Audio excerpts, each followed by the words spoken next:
Good day mga mare, ako nga pala si Jonathan, di nakapagtapos ng pag-aaral.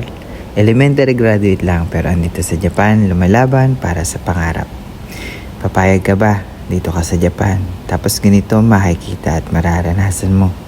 Nakabike pag mamimili o kaya naman ay aalis. Malinis at sobrang tahimik na lugar. Sa sobrang tahimik, minsan nakakabingi na. Madaming bahay pero parang walang mga nakatira. Madaming playground pero madalang ka makakita ng mga batang tatambay para maglaro.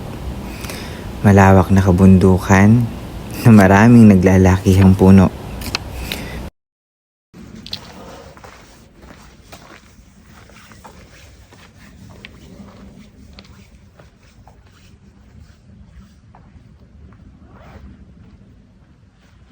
Kung gusto mo ng tahimik na buhay, Japan ang bagay para sa'yo.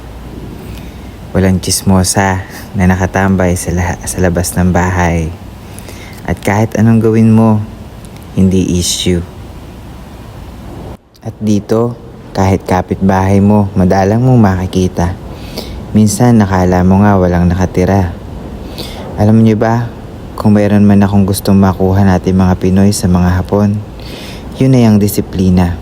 Disiplina na kulang tayo. At pagmamahal nila sa kalikasan. Sana matuto din tayong mahalin at pahalagaan ang kalikasan natin.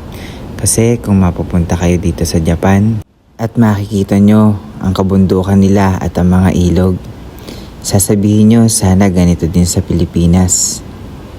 At kung nagustuhan mo nga ang video kong ito, baka naman pwede mag-follow ka at mag-like at share and comment na din. Thank you for watching!